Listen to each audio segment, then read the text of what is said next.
Summary: so good they can't ignore you. Why skills trump passion in the quest for work you love. Cal Newport. Book link. Click here. Thomas studied philosophy and theology in college and became interested in Buddhism. He nurtured a fantasy of becoming a Zen monk for years. After college, Thomas traveled and worked various jobs, including teaching English in South Korea and data entry in London. He remained dedicated to following his passion for Zen Buddhism. Thomas learned about the Zen Mountain Monastery in New York and spent 9 months applying to live and practice there. When he arrived, he felt he was finally getting the amazing meal he had been hungering for. Life at the monastery was strictly regimented, beginning at 4:30 a.m. Thomas struggled at first with the koans, especially the mu koan. After months of struggle, he had a breakthrough while walking in the forest and passed the mu koan. Soon after, while walking in the same forest, Thomas realized the lectures all expressed the same insight as the mu koan. He realized this was what life as a Zen monk offered. His fantasy about Zen crumbled at that moment, and he began to cry. Thomas concluded that follow your passion can be dangerous advice. The reality of following his passion for Zen did not match the fantasy he had nurtured for so long. Here is a summary. The conventional wisdom for finding career happiness is to follow your passion. This is known as the passion hypothesis. Steve Jobs promoted this view in his famous Stanford commencement speech. However, this advice needs to be revised. The reality is much more complicated. Finding and matching a passion is the challenging path to happiness or career success. Several issues undermine the passion hypothesis. Passion is rare. Most people do not have pre-existing passions waiting to be discovered. They develop interests and passions over time through work. Interests are not fixed. People's interests change as they age and gain experience. It is unrealistic to expect to find one true lifelong passion. Passion may fade on the job. Even those lucky enough to get a job in their passion field often find that their passion fades or changes once it becomes a job. The realities of any job tend to diminish passion over time. You need to be good at something before you can get a good job. Having passion is not enough. You need a rare and valuable skill to offer in exchange. Mastery comes before passion. Passion follows mastery. Lasting passion builds over the long run by acquiring career capital through gradually improving skills. Do not follow your passion, let it follow you. In summary, the passion hypo needs to be more complex. Plastic. Finding fulfilling work is a complex process that unfolds over time. It is dangerous to rely on passion alone as a guide. A better principle is, become so good they cannot ignore you. Mastery and skill provide the foundation for developing passion and happiness on the job. The message that we should follow our passion and find work we love has become ubiquitous. However, looking closely at examples of people like Steve Jobs, the path to finding fulfilling work is messy and complicated. Steve Jobs himself did not found Apple Computer out of a passion for technology or entrepreneurship. He was a seeker exploring Eastern spirituality. He almost accidentally started Apple as a small-scale opportunistic scheme to make money. Only later did he grow passionate about the work. The stories collected by Road Trip Nation further demonstrate that passion is rare and nonlinear. Ira Glass, for example, acknowledges he had no grand passion for radio when he started. Passion developed over years of persevering at the craft. Cal Newport argues that we need to reject the passion hypothesis. Seeking examples of people who found work they were always passionate about leads to a revelation that these cases are rare exceptions, not the rule. Follow your passion is not helpful advice for most people. Work you love is usually the result of effort and skill gained over time, not pre-existing passion. The quest to find your passion can be counterproductive. In summary, developing rare and lucrative skills through practice and persistence, then finding ways to apply them to work that fits your values and interests, may be better advice than following your passion for building a fulfilling career. Passion often results from work we pour ourselves into, not a precondition. Ira Glass and other interviews emphasize that compelling careers often peak gradually over time through hard work and mastery, not by following pre-existing passions. Scientific research on workplace satisfaction also contradicts the notion that matching work to passion is critical. Some key findings: few people have passions directly relevant to work. A study of Canadian students found that only 4% have identified passions related to work or education. How much people enjoy their work depends more on the time spent in a role than the type of work. A study of college admins found those in the role longer were most likely to see it as a calling. Feeling motivated and passionate about work depends more on achieving autonomy, competence, and relatedness than matching work to passion. The more we master a role, the more autonomy and competence we gain. In summary, compelling careers are often complex and develop over time through gaining experience and mastery. The notion of matching work to a pre-existing passion is an oversimplification not supported by research. Autonomy, competence, and relatedness, achieved through mastery, are more significant drivers of workplace satisfaction. Here is a summary. The idea of following your passion became popular in the 1970s with the publication of What Color Is Your Parachute? This book encouraged people to pursue work they enjoyed and found meaningful. The passion hypothesis has become increasingly popular but has not led to greater happiness. Surveys show declining job satisfaction over recent decades, especially among young people. Anecdotally, many stories show how the passion hypothesis leads to feelings of confusion and angst when people cannot find work they are passionate about.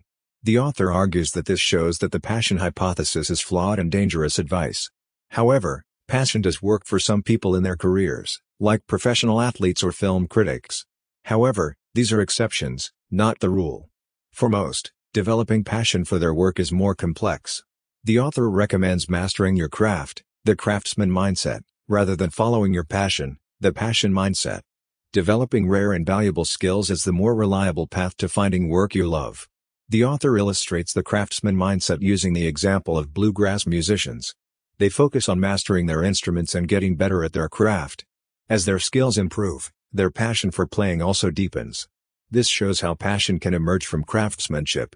In summary, the passion hypothesis is appealing but misguided. Follow your passion is not helpful advice for most people. The craftsman mindset, acquiring valuable skills and achieving excellence, is a better guideline for finding fulfilling work. Jordan Tice is a 24-year-old bluegrass musician. He signed his first record deal in high school and has released 3 albums. Despite his success, he is extremely modest. The author visited Jordan at the Bluegrass frat house where he lives with other musicians. Jordan's room is tiny, with just enough space for a bed, desk, and guitar. He spends hours per day practicing and writing new music. After hearing Steve Martin's advice in an interview, the author was inspired to look into Jordan's work habits. Be so good they cannot ignore you.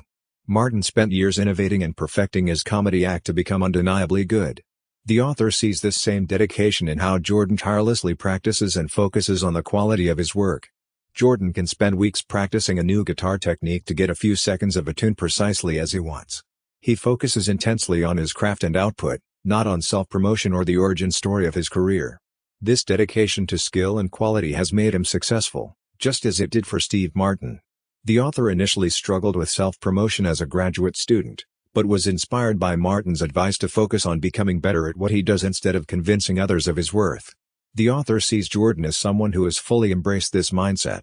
In summary, the critical insight is that be so good they cannot ignore you is a helpful mindset for doing work you love. By focusing intensely on developing skill and producing high-quality work, you can build a career based on what you do rather than on how much you promote yourself. Jordan Tice is an exemplar of this craftsman mindset. The author argues that significant, rare, and valuable traits like creativity, impact, and control define great, compelling jobs. Most jobs do not offer these traits. Therefore, if you want a great job, you need to acquire rare and valuable skills to offer in exchange. The author calls these skills career capital. To build career capital, adopt the craftsman mindset. Focus on what you can offer the world, not what the world can offer you. Approach your work like an artisan or performer, dedicating yourself to becoming very good. Forget about finding your passion or true calling. Just get good. As your skills improve, your job prospects will improve. The craftsman mindset is how people like Steve Jobs, Ira Glass, and Al Merrick built compelling careers. At first, their work likely was not a passion. However, they gained career capital through dedication to mastery and ultimately loved what they did. You can follow the same path. So in summary, the key message is follow the craftsman mindset, build up rare and valuable skills, your career capital, and gain more control, impact, and creativity in your work. The passion and compelling work will follow. The traits that define great, meaningful work, creativity, impact, control, are rare and valuable. According to the law of supply and demand, if you want these rare and valuable traits in your work, you must have rare and valuable skills and talents to offer in return, your career capital. The craftsman mindset, becoming so good at what you do that people cannot ignore you, is the best strategy for building career capital. This mindset focuses on developing skills and mastery, not following your passion. The examples of Steve Jobs, Ira Glass, and Al Merrick show how adopting the craftsman mindset and developing valuable, rare skills allowed them to do work they loved. The passion mindset, Blindly following your passions often does not lead to significant, meaningful work and can even be counterproductive. The story of Lisa Foyle shows how the passion mindset led her to quit her job to start a yoga business, even though she lacked the necessary skills and experience. She ended up struggling financially. The courage culture pushes the harmful idea that courage and passion are all you need to do work you love. In reality, you need to develop actual skills and talents first. Passion and courage alone are not enough. The key argument is that developing valuable and rare skills, your career capital, through deliberate practice and mastery is the valid key to finding work you love. Passion and courage are secondary and not enough on their own. The craftsman mindset trumps the passion mindset. The passage argues against blindly following other people's definition of success and instead pursuing your passion. While this may seem like good advice, it has some downsides. Following your passion often means disregarding the career capital and skills you have built up in your current career. This can leave you vulnerable, with little leverage or skill to fall back on. The story of Lisa Foyle illustrates this well. Foyle left a career in advertising to start a yoga studio. However, with only a month of yoga training, she needed more career capital to make her new venture successful. When the recession hit, her business struggled, and she applied for food stamps. In contrast, Joe Duffy, another advertising executive, leveraged his skill and experience to gain more autonomy and eventually started his successful agency. By age 45, Duffy was able to purchase a large retreat property, showing the rewards of developing career capital. However, the passage notes that career capital theory does not apply in all situations. 3 traits disqualify a job from allowing you to build career capital. The job offers little opportunity to develop valuable and rare skills. The work focuses on something you believe is useless or harmful. The job forces you to work with people you dislike. Career capital investment will not be accessible if a job satisfies one or more of these conditions. The passage gives the example of the author turning down job offers from Wall Street firms, even though the pay was high because the work did not satisfy his values. The key message is that working right, developing valuable skills and career capital, is more important for career success and satisfaction than finding the right work or following your passion. However, some jobs make this problematic and should potentially be avoided. Alex Berger is a successful television writer. He had advantages coming into the industry, including solid writing skills developed as a champion debater in college. Breaking into television writing is highly competitive. There are many aspiring writers but few jobs available. Success requires developing much career capital through solid writing skills and experience. Alex took an entry-level job at National Lampoon when he first moved to LA. He pitched them an idea for a show called Master Debaters but nothing came of it. He then worked as an assistant to an NBC development executive to learn more about the industry. While working as an assistant, Alex wrote multiple scripts during his off hours to build up his portfolio, including a screenplay and pilots for 2 shows. He worked long hours to balance his day job and writing. Alex then got a job as a script assistant on Commander-in-Chief, where he could observe professional writers. He also wrote a spec script for Curb Your Enthusiasm to build his experience further.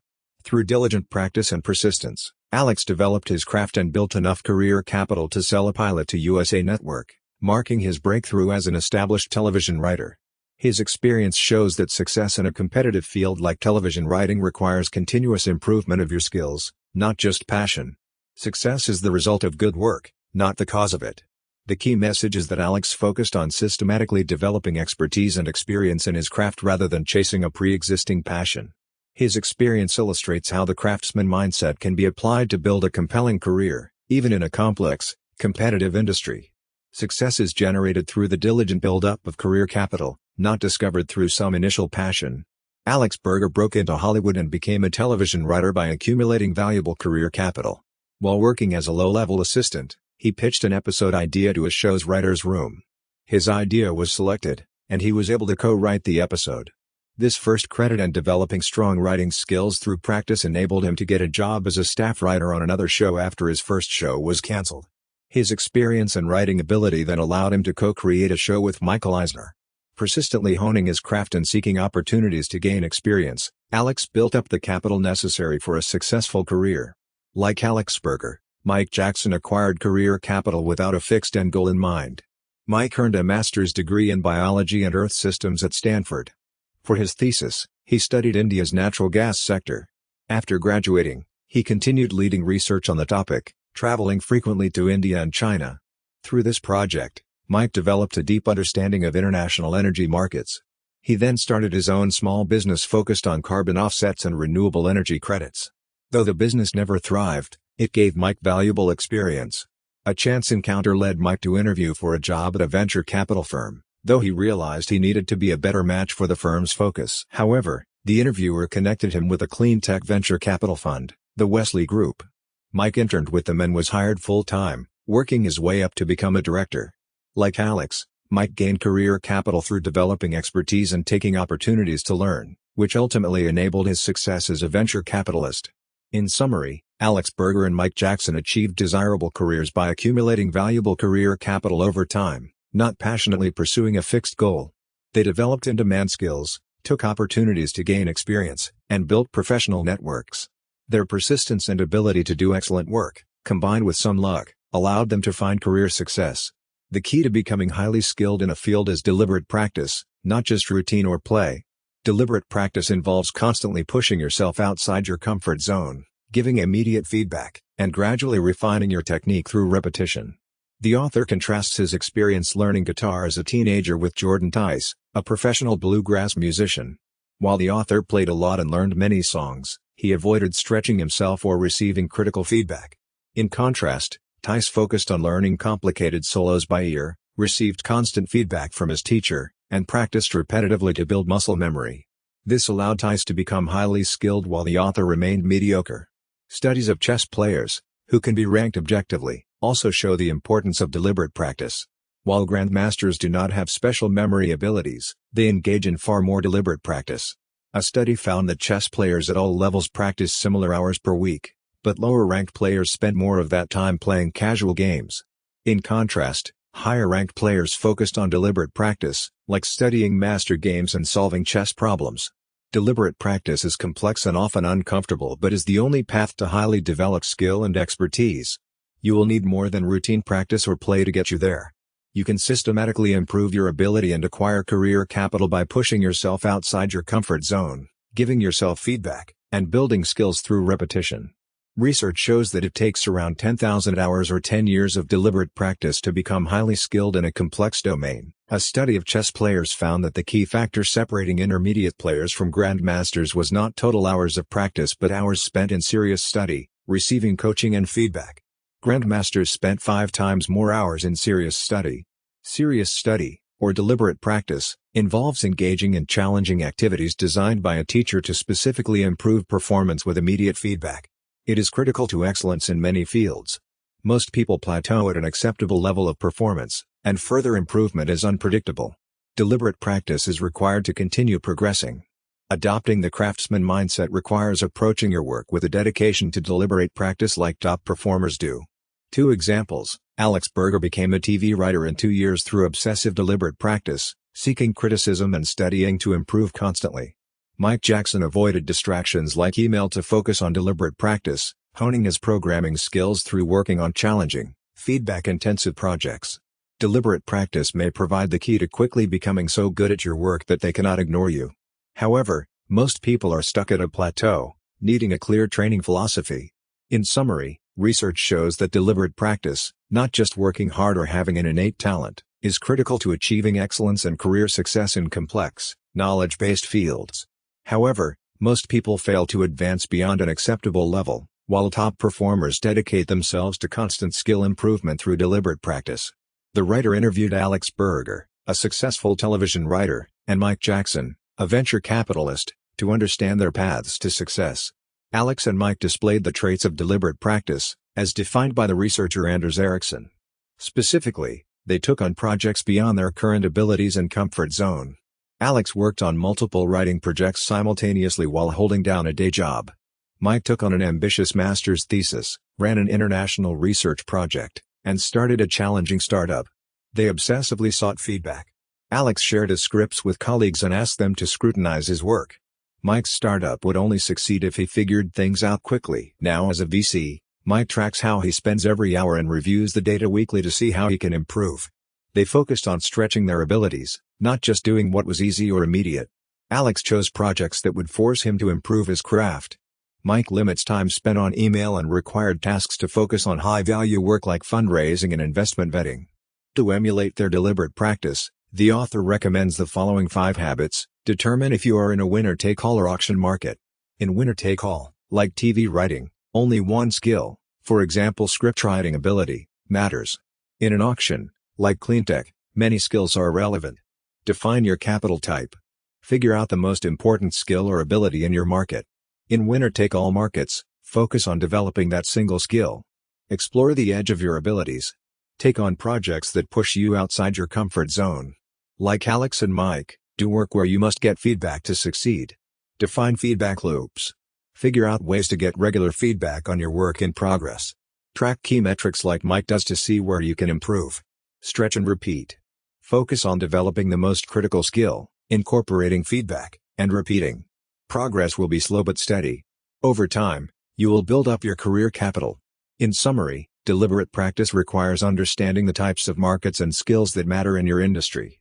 You can systematically build expertise and career capital over time by taking on challenging work, getting feedback, and relentlessly focusing on the critical skill your role requires. However, progress demands pushing outside your comfort zone, and a dedication to lifelong learning. An auction market is a winner-take-all. The only thing that matters is whether your posts compel the reader. Successful blogs in this space often have basic designs but inspire readers. Focus on saying something people care about, not metrics like bounce rates. Identify the type of capital, or skills, that will be valuable in your market. Look for open gates, opportunities to build skills you already can access. Starting from scratch is hard, so leverage what you have. For example, a student could work with a professor to gain experience, which is more accessible than an outside job. Define what good means for acquiring that capital. Set clear goals so you know if you are making progress. It could be getting an agent or producing a script for a writer and a musician, mastering a new technique. Use deliberate practice to acquire the capital, stretch yourself outside your comfort zone. Do more than just do what you are told, push past plateaus. This is hard work, not enjoyable, but how you improve. Get honest feedback, even if it is critical. You cannot evaluate your progress. Learn from professionals and be open to harsh feedback. Be patient. Acquiring valuable skills takes time, often years. Stay diligent and focused, avoiding distractions. Success is often gradual, as skills compound over time through practice. For example, Steve Martin practiced clawhammer banjo for 40 years to become good. In summary, to do work you love, acquire rare and valuable skills through deliberate practice. Adopt a craftsman mindset, define your goals, stretch yourself, get feedback, and be patient as you build career capital. The author visited Red Fire Farm to understand the appeal of the farmer's lifestyle. He wanted to identify the traits that made their work compelling so he could integrate them into his own life. Ryan Voiland, the farmer, needed to follow his passion for farming. Instead, he stumbled into it and developed a passion over time as he gained expertise. As a kid, he had an entrepreneurial streak and made money through various small businesses, eventually settling on selling produce. He read extensively about farming, took out loans to buy equipment, went to college to study horticulture, and spent years acquiring the necessary skills and knowledge. What makes the farmer's lifestyle appealing is their control and autonomy over their work. Though farming is difficult and stressful, Ryan and Sarah can direct their lives and work on their terms. They invested time in gaining the expertise and skills to gain more control and autonomy. The appeal is not about working outside or avoiding computers but rather the meaningful life they built for themselves through their hard-won expertise. In summary, the key to finding work you love is not following your passion but gaining career capital through deliberate practice and then using that capital to gain more autonomy and control. Ryan and Sarah built expertise over many years and were then able to shape meaningful lives and work on their terms. Passion often follows mastery. The key takeaways are: gain career capital through deliberate practice, use that capital to gain more control and autonomy, build expertise and mastery, and passion will follow. Finding work you love is about working right, not finding the proper work. Autonomy and control are some of the most compelling traits of work people end up loving. Ryan and Sarah, the farmers from Red Fire Farm, have a lot of control and autonomy in their work. This control is a significant factor in what makes their lifestyle so appealing. Extensive research shows that having more control and autonomy leads to higher happiness, productivity, and job satisfaction. Giving employees more control has boosted company growth and student performance. The results-only work environment philosophy gives employees radical amounts of control and autonomy. Jane, an adventurous and ambitious young woman, recognized the importance of control and autonomy. She envisioned an exciting life of world travel and adventure. To finance this, She planned to build some websites to generate income. However, she struggled to generate this income and support herself after dropping out of college. The first control trap refers to gaining control and autonomy without having the relevant career capital and skills to back it up. This often leads to needing help in sustaining that control and lifestyle. Jane and Lisa Foya, who started a yoga business after a short training course, fell into this trap by gaining control without enough career capital. The lifestyle design movement encourages people to reject and design traditional life paths. While this philosophy can work well for some, many of its followers fall into the trap of gaining control and autonomy without the skills or career capital to sustain their new lifestyle. Natural, sustainable control requires having something valuable to offer in exchange. In summary, while control and autonomy are crucially important traits for happy and fulfilling work, you must build up relevant career capital before gaining significant control. Gaining control with capital to offer in exchange often leads to difficulty. Lulu Young is a software developer who has consistently fought for more control and autonomy in her career. She has avoided the first control trap by carefully acquiring career capital before making bids for more freedom. Lulu's first job was as a software tester, an unfulfilling role with little responsibility. Rather than quitting in frustration, she built up her skills by learning to automate testing processes. This allowed her to gain promotions and eventually demand a part-time schedule to pursue a degree. After the degree, Lulu found a job at an exciting startup. When that company was acquired, she turned down an offer for a big promotion to management in favor of joining another small startup. She wanted more autonomy over her work. At the new startup, Lulu became the head software developer. When the company was acquired again and instituted rules she did not like, she demanded and received a 3-month leave. She then left to become an independent contractor, gaining extreme flexibility and control over her work. Lulu's story shows how she systematically gained career capital through building skills and experience. At each step, she used this capital to negotiate for more control and autonomy in her work. By avoiding the control traps, she achieved a fulfilling freelance career on her terms. The key lessons are: gain career capital before pursuing more control, be wary of the control traps, and negotiate from a position of strength. Lulu provides an inspiring example of gaining control of your working life in a thoughtful, empowering way. Lulu's story shows that gaining meaningful control over your career often generates resistance from employers and others. There are 2 control traps to watch out for. The first control trap: pursuing control before you have enough career capital often leads to disaster. The second control trap: gaining enough career capital to pursue control but then facing resistance from employers who don't want to lose you. The second control trap requires courage to overcome, but the courage culture tends to underestimate how hard this is to do well. The key is timing. You need enough career capital, but you must also correctly gauge when resistance is a sign you should hold off versus when you should push through. A heuristic that can help determine which control trap you are in is the law of financial viability, proposed by entrepreneur Derek Sivers. This says you should only pursue more control if there's evidence people will pay you for it. You are likely in the first control trap if you still need to. If so, you can have more confidence in ignoring the resistance, as you are in the second control trap. In summary, while control is critical to the work you love, gaining meaningful control is challenging and complex. The 2 control traps and law of financial viability provide a valuable framework for navigating this challenge. Control can be achieved with the right timing and judgment, but more complex answers exist. Courage is essential, but it must be balanced with prudent career planning. Derek Sivers, founder of CD Baby, gave a TED Talk about leaders and followers. He said leaders dare to stand alone and look foolish until followers join in, at which point the leaders' movement gains momentum. Derek himself has repeatedly played the role of the first leader, making unconventional moves in his career that turned out successful once others followed. His guiding principle is do what people are willing to pay for.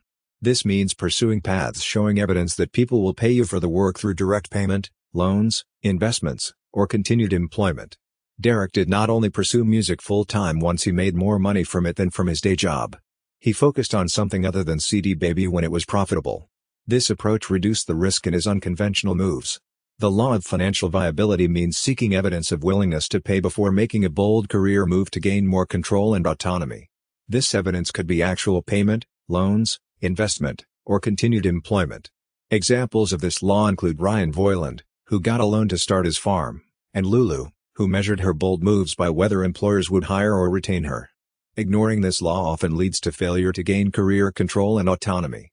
The summary of rule number 3 is that gaining control and autonomy over your work is critical to loving your job. The law of financial viability is one way to invest your career capital by making bold moves toward more control and autonomy in a responsible way. Gaining control in your career is tricky as there are two traps. The first control trap, it is pursuing more control with more capital or leverage to back it up, is dangerous.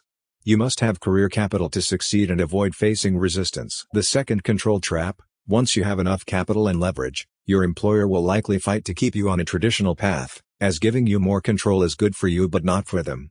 To determine if the resistance you face is valid or should be ignored, use this rule suggested by Derek Sivers: do what people are willing to pay for. See if people value and are willing to pay for your idea or new role. If not, you likely need more career capital, which is not the right time. If they are willing to pay, the resistance is likely due to the second control trap. In summary, gaining control in your career requires building up enough capital and leverage to overcome the two control traps. The law of financial viability, doing what people will pay for, can help determine if you have enough capital and if resistance should be heeded or ignored.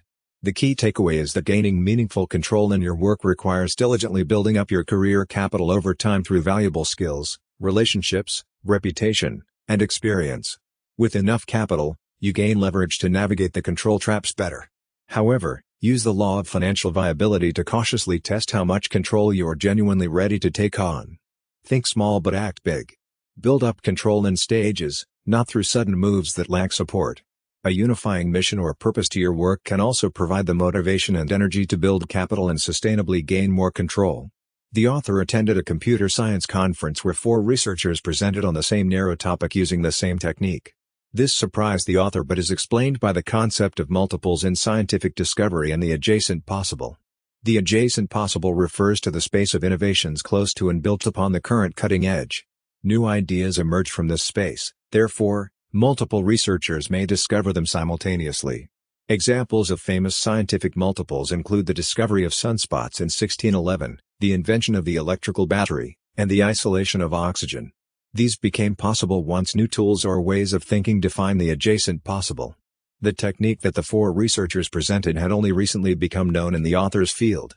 Therefore, it defined the new cutting edge, and multiple researchers noticed its potential and applied it, leading to the 4 presentations. The author's interest in this concept stems from trying to understand what allowed Pardis Sabiti to develop a successful mission-driven career, unlike Sarah and Jane, who struggled.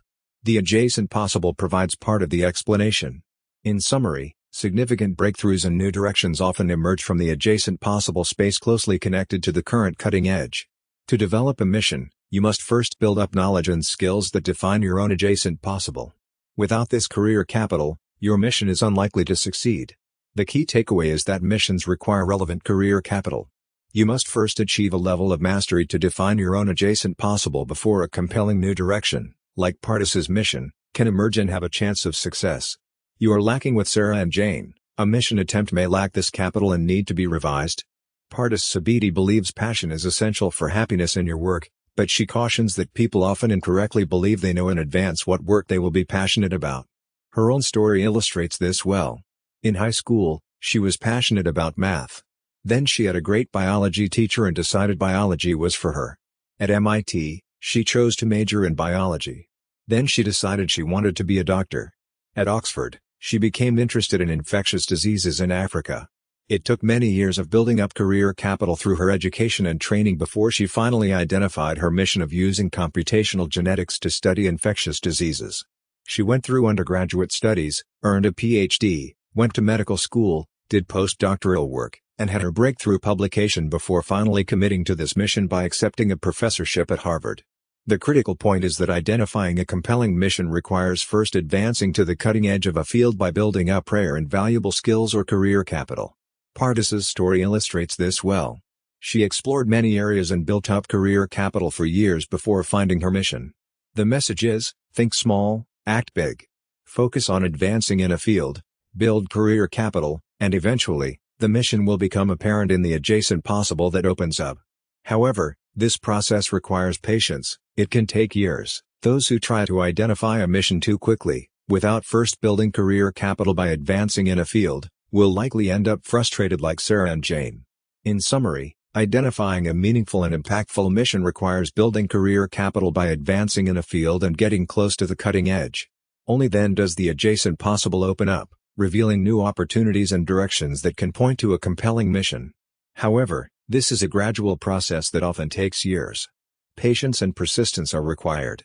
Kirk French is an archaeologist who wanted to popularize modern archaeology to a mass audience. After getting a PhD, he identified this as a potential mission for his career.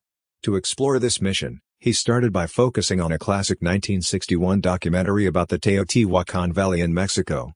He created an online course based on the film to teach people about archaeology and ecology. This little bet allowed him to start pursuing his mission in a concrete, achievable way. The online course was successful, giving Kirk the confidence and experience to pitch a TV show called American Treasures. The show allowed him to pursue his mission further and share archaeology with a broad audience. Kirk's story shows that great missions require little bets, small, concrete projects that allow you to explore the possibilities around an idea. The little bets build up your confidence and experience, allowing you to take more significant actions toward the mission. Kirk and his co-host Jason DeLeon were driven by their mission to educate the public about archaeology. While similar shows were focused on exchanging cash for artifacts, American Treasures avoided that. Kirk and Jason genuinely enjoy pursuing their mission. Kirk French's story demonstrates that once you identify an exciting mission or possibility, little bets can help turn that idea into action and success. Great missions are achieved through these small, concrete steps. The key takeaway is that more than big ideas and ambitions are needed. It would help if you had a systematic strategy, like little bets, to explore the concrete possibilities surrounding an idea and ultimately achieve great success. Little bets build the experience and confidence to take more extensive and significant actions. Kirk Sanders discovered old film reels from a 1960s documentary called Land and Water that he had shot in Mexico's Teotihuacan Valley. He launched 2 projects, digitizing the footage, releasing a DVD, and filming new footage to create an updated documentary version. Kirk's breakthrough came when he decided to follow up on calls to his university's archaeology department from people claiming to have made discoveries. He decided to visit them, film the encounters, and produce a documentary on the most exciting cases. He called this project the Armchair Archaeologist. A production company contacted Kirk after seeing his Armchair Archaeologist footage. They refilmed his visit to a site where man claimed to have found Templar treasure. The History Channel agreed to finance a pilot, but Discovery Channel offered to film 8 total episodes. They asked Kirk for a co-host, and he suggested his friend Jason DeLeon. This became the show American Treasures. Kirk's path to hosting American Treasures was incremental. He made a series of small bets to feel out how to achieve his mission of popularizing archaeology. He tried releasing a DVD, filming a new documentary, and creating a film series for students. The last bet, The Armchair Archaeologist, proved most promising. This incremental, experimental approach is known as little bets. Successful innovators like Steve Jobs, Chris Rock, and Pardis Sabiti have used the little bets strategy. They make many small, tentative steps, learning from failures and small wins. This provides feedback to guide future steps, and allows extraordinary outcomes to emerge unexpectedly. In contrast, choosing a bold plan and making one big bet is riskier. Like Kirk, Pardis Sabiti used little bets to achieve her mission of tackling infectious diseases in Africa. She tried working in different labs and on different projects before finding success with her computational approach to seeking natural selection in the genome. Tentativeness, not boldness, helped transform her general mission into a specific success. In summary, you need career capital before identifying a realistic mission. However, a general mission is not enough. You need to use little bets to convert it into a specific path to success. Little bets provide feedback to help you find the right path forward. Giles Bocat initially struggled in his career, working at jobs he did not enjoy. He realized he needed a mission to guide his career and settled on combining his interests in art and technology. To figure out how to turn this general mission into a reality, Giles reads Seth Godin's Purple Cow, which argues that you need to produce remarkable projects that compel people to spread the word. He also read Ched Fowler's My Job Went to India, which recommended leveraging the open-source software movement. Giles combined these insights. He would produce a remarkable open-source project for the Ruby programming community. This led him to create Archaeopteryx, an AI program that generates its dance music. Archaeopteryx made Giles a star in the Ruby community. This fame and credibility allowed him to find work he loved, like writing, speaking, and working for startups. The critical lesson is that missions require marketing. To succeed in a mission, you must find and launch a remarkable project in a venue, like the open source community, where people will spread the word. Giles approached this systematically, using marketing books to identify the traits of viral ideas. The key takeaway is that missions require marketing to succeed. You need to identify and launch a remarkable project in a venue where people will spread the word. Giles approached this in a systematic, marketing-centric fashion, using books to determine the traits of viral ideas. To have a compelling career guided by the mission, you first need to build up career capital by developing rare and valuable skills. You cannot only skip straight to a mission with mastery. The best mission-driven projects are found in the adjacent possible, the region just beyond the current cutting edge. To get there, you need expertise. Trying to devise a mission without skills and expertise puts the cart before the horse. The law of remarkability suggests that for a mission-driven project to succeed, it should be remarkable in two ways. It must compel people who encounter it to spread the word to others. It needs to be a purple cow that inspires people to take notice and talk about it. It must be launched in a venue that supports spreading the word. Infrastructure must be in place for good ideas to be noticed and shared quickly. Examples of the law in action. Pardis Sabiti's mission is to use genetics to fight disease in Africa. Her project of tracking the human evolution of disease resistance was remarkably compelling, as evidenced by widespread media coverage. She launched it in the venue of a peer-reviewed science publication built to spread good ideas. Kirk French's mission to popularize archaeology. His project of helping families uncover the significance of heirlooms on TV was remarkably compelling. He launched it in the television venue, where good ideas spread widely by people discussing what they have watched. In summary, to have a compelling mission-driven career, build up career capital, then apply the law of remarkability to devise a remarkably compelling project and launch it in a venue designed for spreading good ideas. This can transform your work into something that both inspires you and brings you success. The author was unsure about his career path, and following your passion did not resonate with him. His experience starting a web design company in high school showed him that developing rare and valuable skills could lead to exciting opportunities and experiences, even if you were not passionate about the work. The author applied to 20 academic jobs in the fall of 2010 during a bad economy. He received an offer from Georgetown University in March 2011 and accepted it, giving him 4 months before starting the job to figure out how to create work he loved. The author conducted interviews during this time that formed the basis of the rules in the book. The timing allowed him to finish writing the book and start his new job with confidence in how to push his career in a fulfilling direction. For rule number 1, the author argues that follow your passion is terrible advice for most people.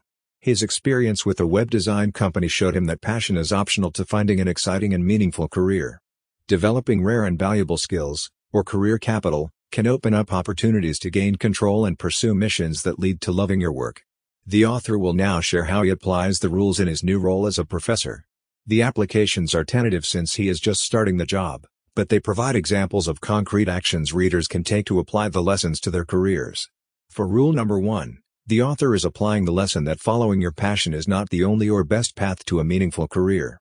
His experience starting the web design company inoculated him to the idea that you must have a pre-existing passion for finding fulfilling work. Developing rare and valuable skills through his research and teaching will allow him to gain more control and pursue missions that could lead to loving his new job. The author argues against the notion that you need to find your calling or passion to have a satisfying career. He believes any career path can lead to work you love if you acquire rare and valuable skills, which he calls career capital. The author first developed this mindset in high school and college. Instead of worrying about finding his passion, he sought opportunities to gain experience and develop expertise. This led him to publish a student advice book and have an exciting student life. After college, he had opportunities at Microsoft and MIT and chose MIT to stay close to his girlfriend, confident either path could lead to a rewarding career. When the author faced career uncertainty as a professor, rule number 1 saved him from worrying about finding his calling. However, he realized he needed strategies to continue gaining career capital. Research on deliberate practice showed him the importance of continually pushing himself outside his comfort zone. The author worried his rate of gaining career capital was slowing down after the demanding early years of graduate school. To address this, the author chose a notoriously difficult research paper to master through deliberate practice. He deployed time limits and information structures like proof maps, quizzes, and detailed summaries to overcome his mind's resistance to the effort required. Over 2 weeks and 15 hours of practice, he gained a deep understanding of the paper. This experience showed him that deliberate practice could reignite his career capital acquisition. The author argues that you do not need a calling to love your work. You need to gain rare and valuable skills through deliberate practice. By applying deliberate practice strategies, the author could resume progress in his career. The author read a research paper that allowed him to understand a whole area of research that had previously been unclear to him. He then built on this new understanding, proved a new result, and published it. He also found 2 mistakes in the original paper that had yet to be noticed. This experience showed the author the value of deliberate practice and discomfort to improve his skills. The author then instituted 3 habits to increase deliberate practice in his daily routine, a research Bible routine where he summarizes a relevant paper each week. This induces strain but at a more manageable level than thoroughly deconstructing a paper. An hour tally where he tracks the number of hours per month he spends in deliberate practice. This motivates him to increase that time. A theory notebook where he formally records theoretical ideas and results by hand. This signals the importance of the work and induces strain. The author says these insights changed his mindset from productivity-centric to craft-centric, focused on continuous improvement. This has improved his career trajectory. When the author had a job offer from Georgetown and an interview invitation from another university, he evaluated the options through the lens of rule number 3, control over your work leads to dream jobs. He noticed 2 things. Georgetown's new PhD program in computer science gave him more potential control and influenced the program's direction as it grew. Established programs offer less control, especially for junior faculty. Georgetown's tenure process focused less on direct comparisons to other experts and more on developing its star researchers. This offered more flexibility and control over the direction of his research. The author recognized the traps of pursuing too little career capital and too much autonomy too soon. However, overall, the opportunity for control at Georgetown made it more attractive. He accepted their offer. In summary, a critical insight from his quest, the value of deliberate practice and discomfort, led the author to change his skills and mindset. Another insight, the importance of control over your work, guided his evaluation of job opportunities and helped him choose a path to maximize his control and potential impact. The second trap refers to facing resistance from others when you gain more control and flexibility in your career. The author applied the law of financial viability to determine whether to take an opportunity with more control. If people are willing to pay you for it, continue. If not, move on. The author took a position at Georgetown because he had enough career capital for the flexibility, it paid well and supported his research initiatives. The author was fascinated by the idea of a career mission, an organizing purpose that can lead to remarkable opportunities. Academia is well suited for developing a mission. The author gives the example of Alan Lightman, an MIT physics professor turned writer, who organized his work around exploring the human side of science. This led Lightman to create an unconventional career with much freedom and flexibility. Developing a mission requires career capital, which takes patience, and constantly looking for new ideas in the adjacent possible of your field, which requires dedication and exposure to new ideas. The author created a mission development system with 3 levels, a tentative research mission. The authors are to apply distributed algorithm theory to interesting new places to produce interesting new results. Background research. Every week expose yourself to something new in your field, summarize it, and think about the ideas. This exposes you to potentially relevant material and facilitates combining ideas. Exploratory projects. Use little bets, small projects that can be completed quickly, create new value, and provide concrete feedback. The author limits himself to 2 to 3 active little bets at a time, uses deadlines, and tracks his hours to maintain urgency. The exploratory little bets, guided by the tentative mission and fueled by background research, help leap a tentative mission to compelling accomplishments.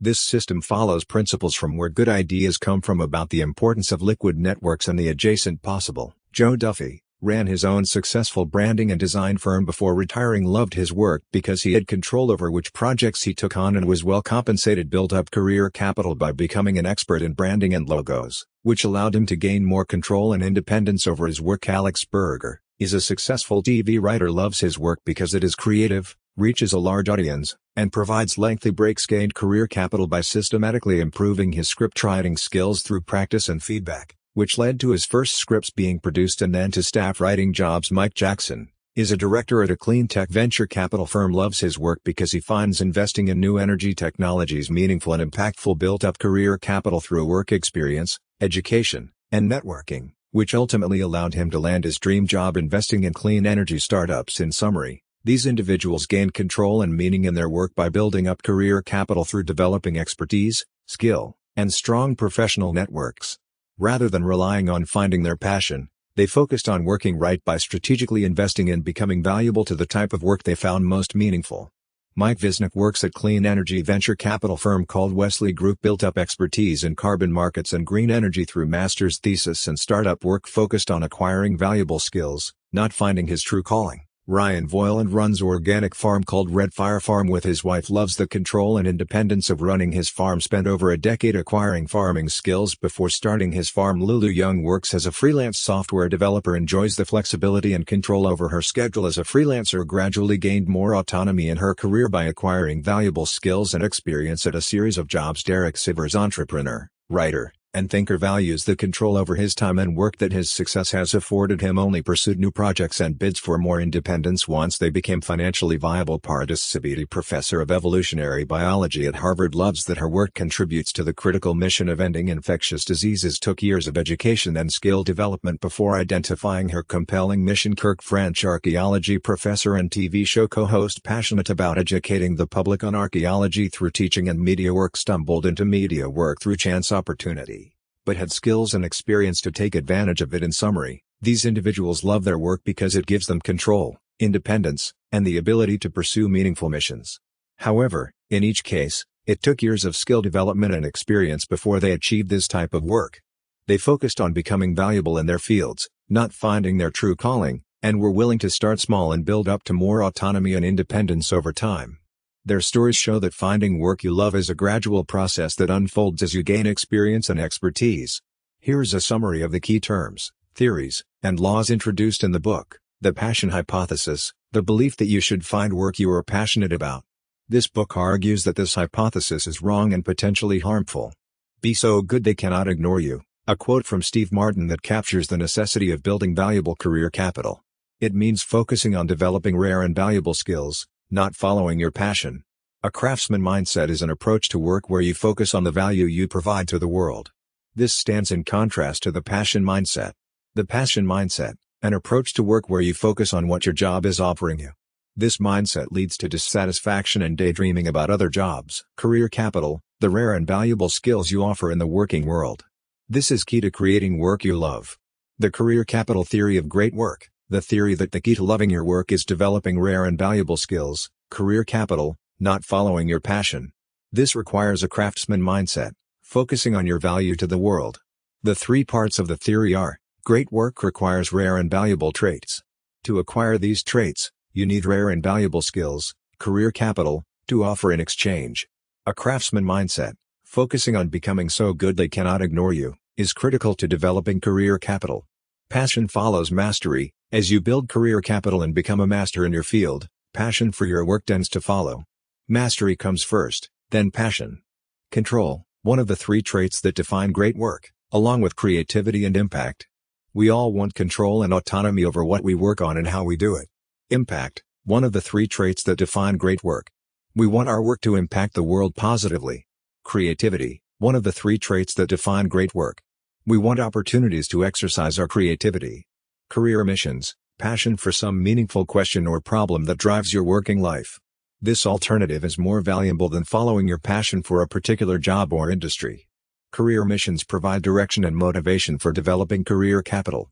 Remarkability, the law of remarkability, for a project or idea to spread and gain traction, it must be remarkable in two ways. 1, it must compel people to remark on it, and 2, it needs to exist in a format optimized for spreading these remarks. Here is a summary of the key concepts and terms introduced in the passages. The 10,000-hour rule, the idea that it takes roughly 10,000 hours of deliberate practice to achieve mastery in a complex field. Malcolm Gladwell introduced it. Deliberate practice, difficult practice aimed at improving specific skills. It requires stepping outside your comfort zone and receiving feedback. Necessary for building career capital. Career capital markets, the markets where you build career capital. There are two types, winner-take-all markets. Only one type of career capital is valued. You need to figure out how to acquire it. Auction markets, many types of career capital are valued. You can build a unique collection of career capital. Control, having influence over what you do and how you do it. An important trait to acquire along with career capital. The first control trap, gaining control with enough career capital is sustainable. The second control trap, When you have enough career capital to gain control, your employer will try to prevent you from using it. Courage culture, the belief that courage alone can lead to a dream job, underplays the importance of career capital. This can lead to bad outcomes. The law of financial viability, when deciding whether to pursue more control, ask if people would pay for the result. If so, continue. If not, move on. Mission, a unifying goal that spans multiple jobs, provides an answer to what should I do with my life? The adjacent possible, the space beyond the cutting edge contains new combinations of existing ideas. Where good career missions are often found, we need to get to the cutting edge first. Little bets, methodical little failures and wins that help explore new directions, a good strategy for turning a vague mission into specific projects. The law of remarkability, for mission-driven projects to succeed, they must be remarkable in two ways: compel others to spread the word and be launched where spreading is possible. Passion is rare. Most people do not need pre-existing passions for their work.